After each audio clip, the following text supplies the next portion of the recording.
जैसलमेर शहर से 15 किलोमीटर दूरी पर स्थित एक ऐसा गांव जिसमें अब कोई रहना नहीं चाहता।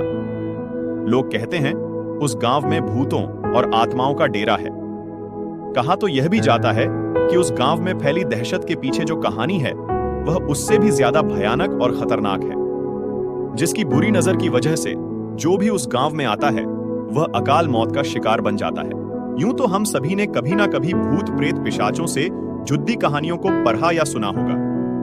हो सकता है कुछ ने ऐसी पारलौकिक शक्तियों का सामना भी किया हो, लेकिन जो कहानी हम यहां आपको सुनाने जा रहे हैं वह थोड़ी अविश्वसनीय जरूर है, लेकिन स्थानीय लोगों के लिए वह एक बेहद खौफनाक सच है जिसका सामना उन्हें अक्सर या कहें शायद रोज ही करना पड़ जाता है। मरने के बाद भी जिंदा है वो कुलधरा।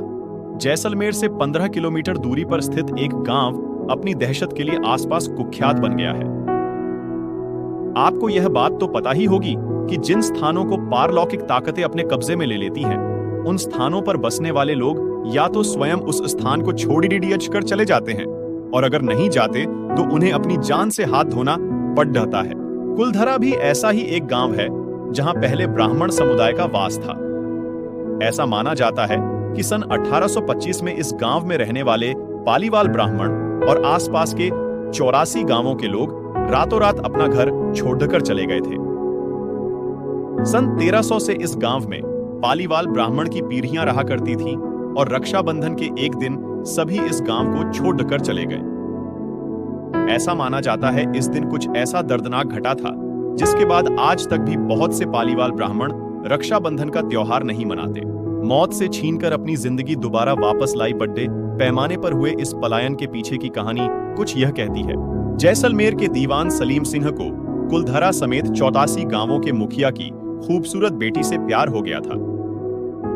सलीम सिंह ने गांव के लोगों को यह धमकी दी थी कि अगर उसका विवाह उस लड्डी एचकी के साथ न हुआ तो वह करों में और ज्यादा वृद्धि कर देगा। ऐसे हालातों में गांव के मुखिया ने उस स्थान को छोड़ दाच कर जाने का निश्चय कर लिया और अपने पीछे यह श्राप छोड़ दाच गए कि जो भी उनके जाने के बाद इस गांव में रहेगा या बसने की कोशिश करेगा वह अपनी जान से हाथ धो देगा।